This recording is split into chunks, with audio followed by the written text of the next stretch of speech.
आम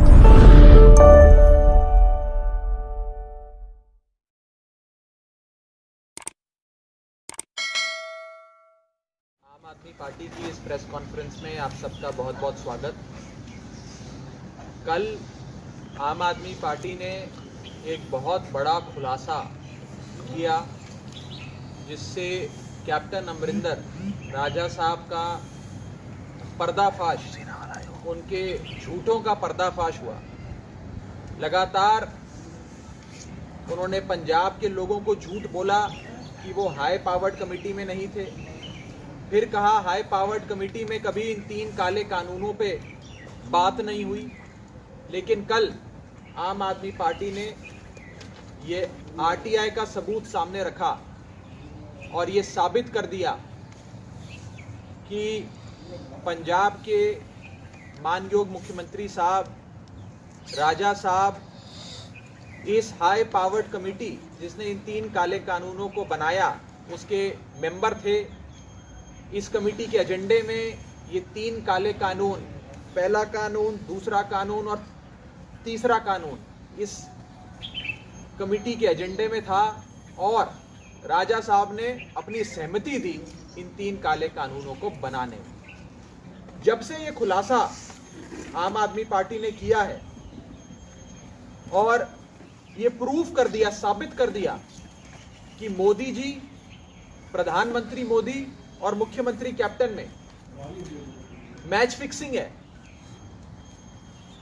उस समय से ही जनता में आक्रोश, जनता में गुस्सा बनाया। और हमने देखा कि कैप्टन साहब के झूठों का पर्दाफाश जैसे ही हुआ उसके बाद उनके नेताओं पर और खास करके उनके चहेते सांसद मेंबर पार्लियामेंट बिट्टू साहब पर कल उनके बॉर्डर पे जाने पे भारी विरोध प्रदर्शन हुआ। लोग गुस्से में थे, आक्रोश में थे, क्योंकि उन्हें समझ आ गया, उन्हें पता लग गया कि ये 3 काले कानून 2 लोग मिलकर लाए हैं और थोप रहे हैं। एक है प्रधानमंत्री मोदी और दूसरे हैं मुख्यमंत्री कैप्टन साहब।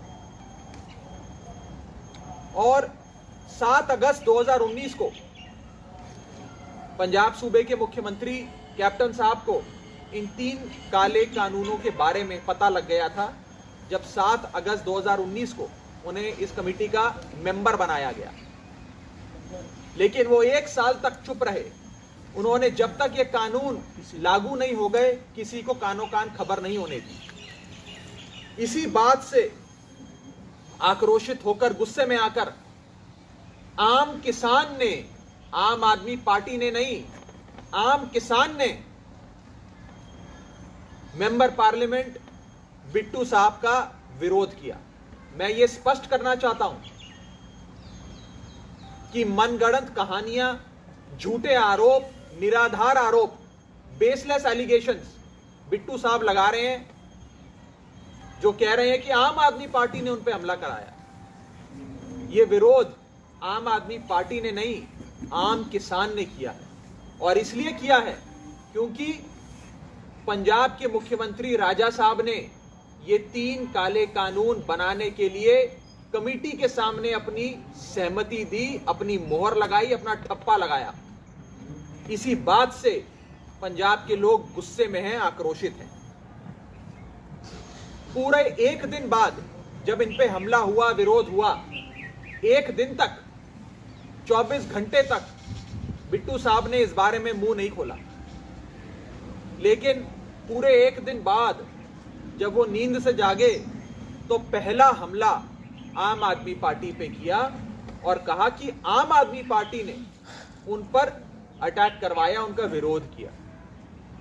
24 घंटे बाद ऐसा क्या हुआ? 24 घंटे में 24 घंटे में आरटीआई का जो पर्दाफाश आम आदमी पार्टी ने किया है, उसकी वजह से लोगों में गुस्सा, लोगों में आक्रोश आया राजा साहब के खिलाफ। और राजा साहब ने बिट्टू साहब को फोन किया और कहा कि आम आदमी पार्टी के खिलाफ ऐसे आरोप लगाओ, आम आदमी पार्टी के खिलाफ ये सब बोलो। मैं ये साफ करना चाहता हूं कि बीते कुछ दिनों में कांग्रेस के मेंबर पार्लियामेंट बिट्टू साहब ने देश के किसान के बारे में कई सारी अनर्गल बातें कही, झूठे आरोप लगाए, बेबुनियाद चीजें कही। उसकी वजह से भी देश का किसान, पंजाब का किसान गुस्से में है, आक्रोशित है और उनका विरोध कर रहा है। मैं ये साफ करना चाहता हूं कि आम आदमी पार्टी का इस विरोध से दूर दूर तक कुछ लेना देना नहीं है। आम आदमी पार्टी एक सेवादार की तरह और हमारे पार्टी के प्रधान अरविंद केजरीवाल साहब एक सेवादार की तरह सिंगू बॉर्डर पे देश के किसान को लंगर से लेकर कंबल तक की सेवा दे रहे हैं, पानी से लेकर शौचालय तक की सेवा दे रहे हैं, फ्री वाईफाई लगवा रहे हैं और एक निष्काम सेवा भाव से सेवादार की तरह काम कर रहे हैं। हम ईमानदार और सच्चे लोग हैं। हम इस प्रकार से विरोध और अटैक नहीं करवाते हैं और मैं ये कहना चाहूंगा कि ये विरोध आम आदमी पार्टी ने नहीं बल्कि आम किसान ने किया। अब मैं अपनी कॉलीग अनमोल जी को बोलूंगा कि वो आपसे जल बात करें। शुक्रिया राघव जी। सो जिद्दां साडे पंजाब दे प्रभारी राघव ਚੱਡਾ जी ने दस्सिया कि जिद्दां उन्होंने कल ਪ੍ਰੈਸ ਕਾਨਫਰੰਸ ਦੇ ਵਿੱਚ ਖੁਲਾਸਾ ਕੀਤਾ ਸੀ ਸਾਡੇ ਪੰਜਾਬ ਦੇ ਮੁੱਖ ਮੰਤਰੀ ਸਾਡੇ ਰਾਜਾ ਕੈਪਟਨ ਅਮਰਿੰਦਰ ਸਿੰਘ ਦੇ ਖਿਲਾਫ, ਤੇ ਖੁਲਾਸਾ ਤੇ ਬੜੀ ਦੇਰ ਦਾ ਹੋ ਗਿਆ ਸੀ, ਪਰ ਕੱਲ ਜਦੋਂ ਆਰਟੀਆਈ ਦੀ ਪ੍ਰੋਪਰ ਸਾਰਾ ਕੁਝ ਵਿਖਾਇਆ ਗਿਆ ਤੇ ਇਹਨਾਂ ਉਸ ਚੀਜ਼ ਤੋਂ ਬਖਲਾ ਗਏ ਕਿ ਸਾਡੇ ਸਬੂਤ ਵੀ ਸਾਹਮਣੇ ਰੱਖੇ ਜਾ ਰਹੇ ਨੇ। ਤੇ ਇਸ ਗੱਲ ਨਾਲ ਜਿਹੜਾ ਕਾਂਗਰਸ ਸਰਕਾਰ ਦੇ ਵਿੱਚ ਇੱਕ ਘਬਰਾਹਟ ਪੈਦਾ ਹੋ ਗਈ ਆ, ਜਿਹੜੇ ਉਹਨਾਂ ਦੇ ਕਹਿ ਲਓ ਕਿ ਉਹਨਾਂ ਦਾ ਇੱਕ ਚਿਹਰਾ ਜਿਹੜਾ ਲੋਕਾਂ ਦੇ ਸਾਹਮਣੇ ਆ ਗਿਆ। ਵੈਸੇ ਤਾਂ ਜਦੋਂ ਕਿਸੇ ਰਾਜਨੀਤਿਕ ਪਾਰਟੀ ਬਾਰੇ ਜਾਣਨਾ ਹੋਵੇ ਉਹਦਾ ਇਤਿਹਾਸ ਚੱਕ ਕੇ ਵੇਖ ਲਈਦਾ ਹੁੰਦਾ ਕਿ ਇਹਨਾਂ ਨੇ ਪਹਿਲਾਂ ਕੀ ਕੀਤਾ। 73 ਸਾਲਾਂ ਦਾ ਪੰਜਾਬ ਦੇ ਵਿੱਚ ਕਾਂਗਰਸ ਨੇ ਜੋ ਕੀਤਾ, ਪੰਜਾਬ ਦਾ ਅੱਜ ਬੱਚਾ ਬਜ਼ੁਰਗ ਤੋਂ ਲੈ ਕੇ ਬੀਬੀਆਂ ਤੋਂ ਲੈ ਕੇ ਸਭ ਜਾਣੂਗੇ। ਅੱਜ ਕਿਸਾਨ ਬੈਠਾ बड़ा 2 महीने के लगभग हो गए आ,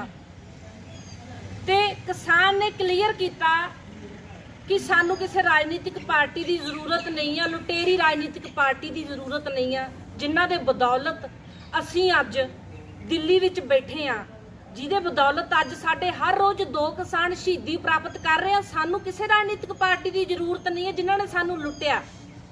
जदों किसानां ने क्लीयर किया कि साडे च ना आओ तां ਇਹਨਾਂ ਦੇ ਕਾਂਗਰਸੀ ਸੰਸਦ ਰਵਨੀਤ ਬਿੱਟੂ ਉੱਥੇ ਕੀ ਅੰਬ ਲੈਣ ਗਏ ਸੀ, ਕੀ ਕਰਨ ਗਏ ਸੀ। ਹੁਣ ਉਹ ਬਿਆਨ ਦੇ ਰਹੇ ਨੇ ਜਦੋਂ ਕਿਸਾਨਾਂ ਨੇ ਉੱਥੋਂ ਧੱਕੇ ਨਾਲ ਬਾਹਰ ਕੱਢਿਆ ਕਿ ਸਾਡੇ 'ਚ ਨਾ ਆਓ, ਤਾਂ ਇਹਨਾਂ ਨੂੰ ਇਤਰਾਜ਼ ਹੋਇਆ ਕਿ ਕਿਸਾਨਾਂ ਨੇ ਸਾਡੇ ਨਾਲ ਧੱਕਾ ਕੀਤਾ। ਜਿਹੜਾ 73 ਸਾਲਾਂ ਦਾ ਤੁਸੀਂ ਕਿਸਾਨਾਂ ਨਾਲ ਧੱਕਾ ਕੀਤਾ ਉਹ ਕਿੱਧਰ ਜਾਣਾ? ਜਦੋਂ ਤੁਹਾਨੂੰ ਕਲੀਅਰ ਕੀਤਾ ਕਿ ਸਾਡੇ 'ਚ ਆਉਣਾ ਨਹੀਂ ਤਾਂ ਤੁਸੀਂ ਕਿਉਂ ਗਏ?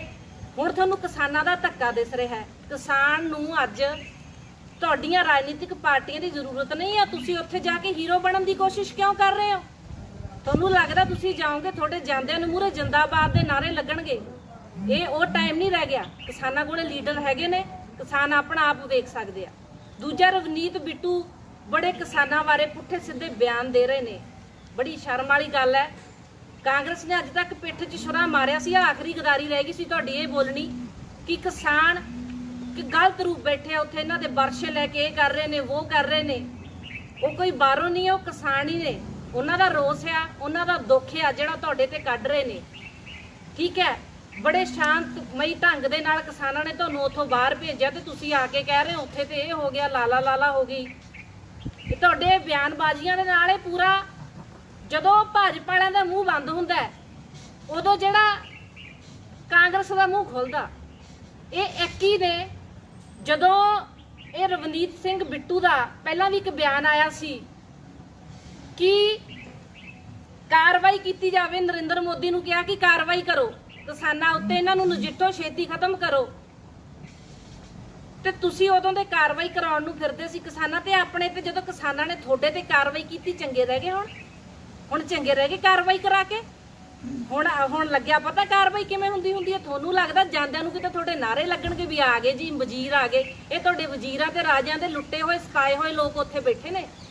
ਕਿਸੇ ਨੂੰ ਕਹਿਣ ਦੀ ਬਜਾਏ ਨਾ, ਕਿਸਾਨਾਂ ਨੂੰ ਕੁਝ ਕਹਿਣ ਦੀ ਬਜਾਏ ਆਪਣੀ ਪੀੜ੍ਹੀ ਥੱਲੇ ਕਾਂਗਰਸ ਸੋਟਾ ਫੇਰ ਕੇ ਵੇਖਿਆ ਅੱਜ ਤੱਕ ਕੀ ਦਿੱਤਾ। ਤੁਹਾਡੀ ਗੰਦੀ ਰਾਜਨੀਤੀ ਕਰਕੇ ਹੀ ਅੱਜ ਕਿਸਾਨ ਉੱਥੇ ਬੈਠੇ ਆ। 2 ਕਿਸਾਨ ਸ਼ਹੀਦ ਹੋ ਕੇ ਆਉਂਦੇ ਆ। ਰਹੀ ਗੱਲ ਤੁਸੀਂ ਕਹਿੰਦੇ ਹੋ ਆਮ ਆਦਮੀ ਪਾਰਟੀ, ਆਮ ਆਦਮੀ ਪਾਰਟੀ ਪਹਿਲੇ ਦਿਨ ਤੋਂ ਲੋਕਾਂ 'ਚ ਬੈਠੀ ਆ। ਆਮ ਆਦਮੀ ਪਾਰਟੀ ਨੇ ਹਰ ਕੰਮ ਕੀਤਾ। ਆਮ ਆਦਮੀ ਪਾਰਟੀ ਇੱਕ ਅੰਦੋਲਨ 'ਚੋਂ ਨਿਕਲੀ ਹੋਈ ਪਾਰਟੀ ਹੈ। ਉਹਨਾਂ ਨੂੰ ਕਿਸਾਨਾਂ ਨੂੰ ਜਜ਼ਬਾਤ ਸਮਝ ਆਉਂਦੇ ਆ। ਪੰਜਾਬ ਦੇ ਲੋਕ ਪਿਆਰ ਕਰਦੇ ਨੇ ਆਮ ਆਦਮੀ ਪਾਰਟੀ ਨੂੰ, ਤੇ ਤੁਸੀਂ ਰੀਸ ਕਰਦੇ ਹੋ ਕਿ ਆਮ ਆਦਮੀ ਪਾਰਟੀ ਬੈਠੀ ਹੈ ਅਸੀਂ ਵੀ ਜਾ ਕੇ ਬੈਠਾਂਗੇ। ਤੁਸੀਂ ਆਮ ਆਦਮੀ ਪਾਰਟੀ ਵਾਲੇ ਪਹਿਲਾਂ ਕੰਮ ਕਰਕੇ ਵਿਖਾਓ। ਜਿਸ ਦਿਨ ਤੁਸੀਂ ਆਮ ਆਦਮੀ ਪਾਰਟੀ ਵਾਂਗੂ ਇਮਾਨਦਾਰੀ ਤੇ ਹੱਕ ਦੇ ਰਾਹ ਤੇ ਚੱਲੇ ਹੁੰਦੇ ਤੇ ਅੱਜ ਤੁਹਾਨੂੰ ਇਹ ਵਿਰੋਧ ਦਾ ਸਾਹਮਣਾ ਨਹੀਂ ਕਰਨਾ ਪੈਣਾ ਸੀ। ਤੁਹਾਨੂੰ ਲੱਗਦਾ ਵੀ ਅਰਵਿੰਦ ਕੇਜਰੀਵਾਲ ਜਾਏ, ਸਾਰੇ ਐਮਐਲਏ ਜਾ ਆਉਂਦੇ ਆ, ਇਹਨਾਂ ਨੂੰ ਤੇ ਕੋਈ ਕੁਝ ਕਹਿੰਦਾ ਨਹੀਂ ਅਸੀਂ ਵੀ ਜਾਵਾਂਗੇ। ਉਹਨਾਂ ਨੇ ਇਮਾਨਦਾਰੀ ਦਾ ਰਾਹ ਫੜਿਆ, ਸੱਚ ਦਾ ਰਾਹ ਫੜਿਆ। ਅੱਜ ਤਾਂ ਉਹਨਾਂ ਨੂੰ ਖੇੜੇ ਮੱਥੇ ਕਿਸਾਨ ਸਵੀਕਾਰ ਕਰਦੇ ਨੇ। ਅਸੀਂ ਉੱਥੇ ਧੱਕੇ ਨਾਲ ਨਹੀਂ ਜਾਂਦੇ। ਅਸੀਂ ਪਹਿਲੇ ਦਿਨ ਦੇ ਸੇਵਾਦਾਰ ਬਣ ਕੇ ਕਿਸਾਨਾਂ ਦੇ ਵਿੱਚ ਬੈਠੇ ਆ। ਪਰ ਤੁਸੀਂ ਜਿਸ ਤਰ੍ਹਾਂ ਦੇ ਅੱਜ ਬਿਆਨ ਦੇ ਰਹੇ ਹੋ ਕਿਸਾਨਾਂ ਦੇ ਲਈ, ਸਾਨੂੰ ਸ਼ਰਮ ਆਉਂਦੀ ਹੈ। ਅਸੀਂ ਮਾਫੀ ਮੰਗਦੇ ਹਾਂ ਕੱਲੇ ਕਿਸਾਨ ਤੋਂ।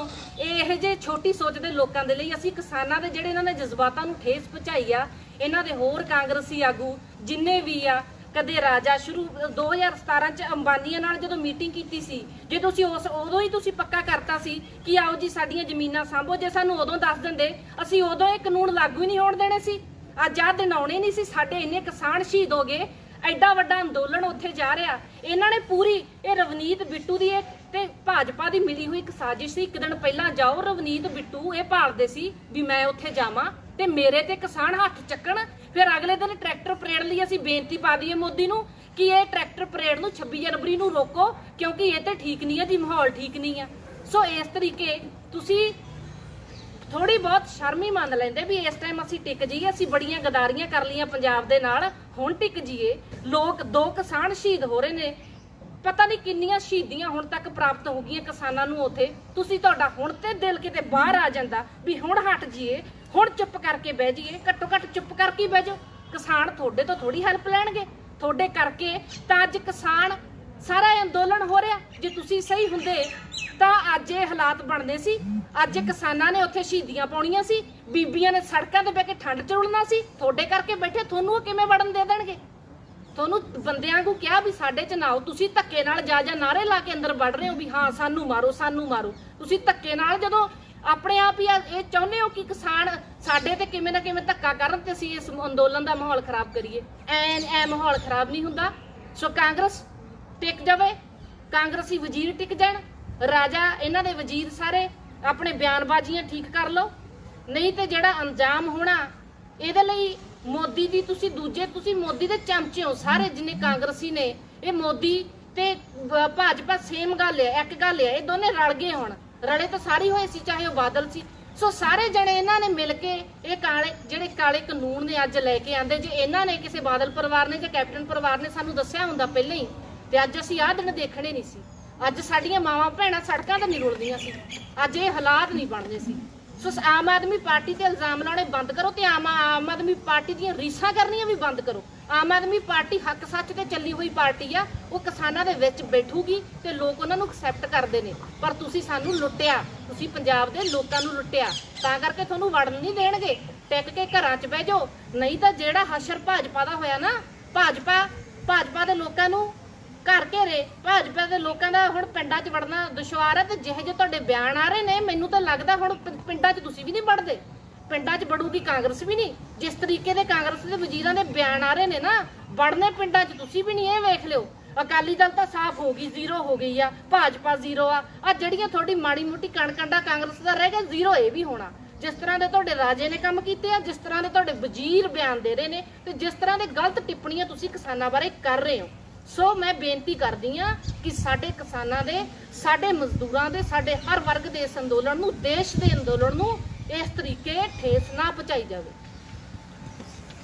ਅੱਛਾ ਸਰ, ਇਹ ਜਿਹੜਾ ਤੁਸੀਂ ਜਿਵੇਂ ਕਹਿ ਰਹੇ ਹੋ ਕਿ ਤੁਹਾਡਾ ਜਿਹੜਾ ਤੁਸੀਂ ਆਰਟੀਆਈ ਦੇ ਰਾਹੀਂ ਖੁਲਾਸਾ ਕੀਤਾ ਸੀ, ਉਸ ਤੋਂ ਬਾਅਦ ਇਹ ਹੋਇਆ, ਤੇ ਇਹਦੇ 'ਚ ਤੁਹਾਨੂੰ ਕਿੰਨੀ ਕੁ ਸਹੀ, ਕਿਉਂਕਿ ਉੱਥੇ ਦੇ ਜਿਹੜੇ ਕਿਸਾਨ ਬੈਠੇ ਉਹਨਾਂ ਨੂੰ ਇਹ ਗੱਲ ਦਾ ਨਹੀਂ ਸੀ, ਉਹ ਤਾਂ ਕਾਂਗਰਸ ਤੋਂ ਪਹਿਲਾਂ ਹੀ ਦੁਖੀ ਸੀ, ਇਸ ਕਾਰਨ ਉਹਨਾਂ ਨੇ ਇੱਥੇ ਕੀਤਾ ਗਿਆ ਵਾ।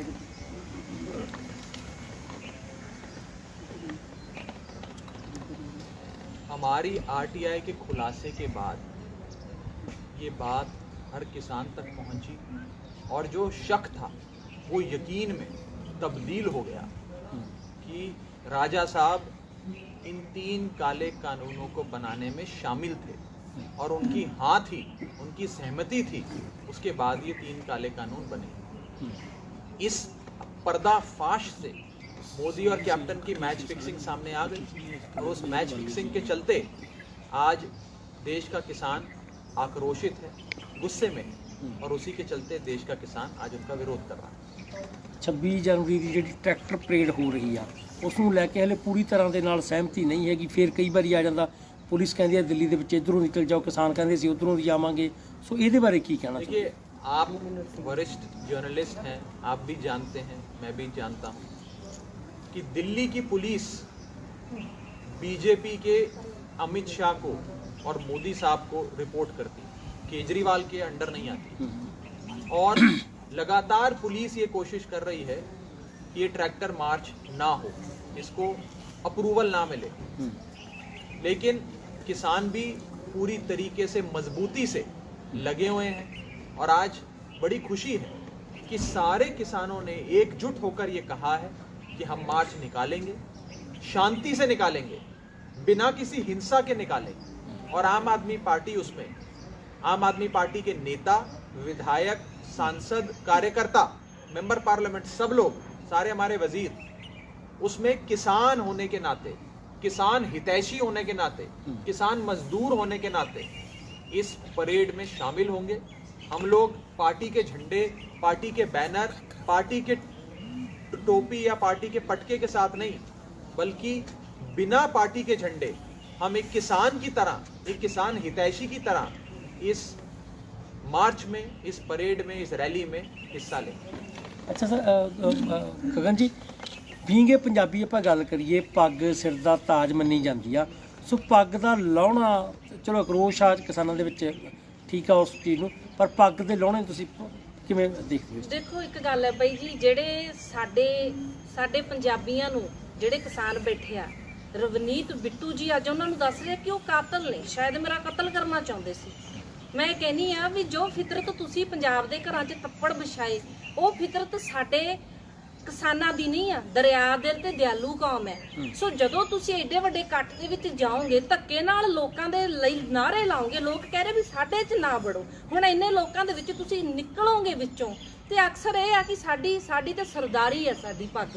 ਸੋ ਇਹ ਲੋਕਾਂ ਦੀ ਇੰਟੈਂਸ਼ਨ ਨਹੀਂ ਆ। ਜਦੋਂ ਤੁਸੀਂ ਇਸ ਤਰੀਕੇ ਵਿੱਚ ਲੋਕਾਂ ਦੇ ਜਾਓਗੇ, ਮੈਂ ਨਹੀਂ ਮੰਨਦੀ ਵੀ ਕੋਈ ਕਿਸਾਨ ਇਸ ਤਰੀਕੇ, ਇਸ ਤਰ੍ਹਾਂ ਦਾ ਬਿਹੇਵੀਅਰ ਕਰ ਰਿਹਾ, ਤੇ ਆਪਣੇ ਆਪ ਉਹ ਚੀਜ਼ ਜਦੋਂ ਤੁਸੀਂ ਧੱਕੇ ਨਾਲ ਜਾ ਕੇ ਵਿੱਚ ਵੱਜਣਾ, ਤੇ ਇਹੋ ਜਿਹੀ ਤੁਹਾਡੇ ਨਾਲ ਘਟਨਾਵਾਂ ਹੋਣਗੀਆਂ। ਇਹ ਤੁਸੀਂ ਕਹਿੰਦੇ ਪੱਗ ਲਾਣੀ ਸਹੀ ਹੈ? ਕਿਸੇ ਨੇ ਨਹੀਂ ਲਾਈ, ਬਿਲਕੁਲ ਸਹੀ ਨਹੀਂ ਇਹ ਚੀਜ਼, ਬਿਲਕੁਲ ਨਹੀਂ ਸਹੀ। ਹਾਂਜੀ, ਉਹਨਾਂ ਦਾ ਕਹਿਣਾ ਸੀ ਕਿ ਜਨ ਸੰਸਦ 'ਚ ਸ਼ਾਮਲ ਹੋਣ ਦੇ ਲਈ ਗੁਰੂ ਤੇਗ ਬਹਾਦਰ ਮੈਮੋਰੀਅਲ ਗਏ ਸੀ, ਧਰਨੇ ਦੇ ਵਿੱਚ ਨਹੀਂ ਸੀ ਗਏ। ਨਹੀਂ, ਜਨ ਸੰਸਦ ਦੇ ਵਿੱਚ ਕੌਣ ਸੀ ਉੱਥੇ? ਆਮ ਲੋਕ ਹੀ ਸੀਗੇ ਨਾ, ਆਮ ਕਿਸਾਨ ਸੀਗੇ। ਜਦੋਂ ਕਿਸਾਨਾਂ ਨੇ ਭੈਣ ਮਨਾ ਕੀਤਾ ਕਿ ਸਾਡੇ ਵਿੱਚ ਕਿਸੇ ਤਰ੍ਹਾਂ ਦਾ ਕੋਈ ਰਾਜਨੀਤਿਕ ਬੰਦਾ ਨਾ ਆਵੇ, ਹੁਣ ਇਹ ਰੀਸ ਕਰਦੇ ਨੇ ਆਮ ਆਦਮੀ ਪਾਰਟੀ ਦੀ। ਆਮ ਆਦਮੀ ਪਾਰਟੀ ਪਹਿਲੇ ਦਿਨ ਦੀ ਲੋਕਾਂ 'ਚ ਸੇਵਾਦਾਰ ਬਣ ਕੇ, ਕਿਉਂਕਿ ਉਹਨਾਂ ਨੂੰ ਪਤਾ ਵੀ ਇਹ ਵੀ ਇੱਕ ਅੰਦੋਲਨ 'ਚ, ਜਿਸ ਤਰ੍ਹਾਂ ਹੁਣ ਅੰਦੋਲਨ ਹੋ ਰਿਹਾ, ਇਸੇ ਤਰੀਕੇ ਆਮ ਆਦਮੀ ਪਾਰਟੀ ਵੀ ਨਿਕਲੀ ਸੀ। ਆਮ ਆਦਮੀ ਪਾਰਟੀ ਉਹਨਾਂ ਵਾਂਗੂ ਲਟੇਰੀ, ਲੋਕਾਂ ਦਾ ਖੂਨ ਚੂਸਣ ਵਾਲੀ, ਹੰਕਾਰੀ ਹੋਈ ਪਾਰਟੀ ਨਹੀਂ ਆ। ਉਹਨਾਂ ਨੂੰ ਉਸ ਗਿਣਤੀ ਵਿੱਚ ਨਹੀਂ ਲੈਂਦੇ ਆਮ ਆਦਮੀ ਪਾਰਟੀ ਨੂੰ। ਸੋ ਇਸੇ ਗੱਲ ਦੇ ਮੱਦੇਨਜ਼ਰ ਜਿਹੜੇ ਕਾਂਗਰਸੀ ਨੇ ਚੁੱਪ ਕਰਕੇ ਘਰਾਂ 'ਚ ਲੁਕੇ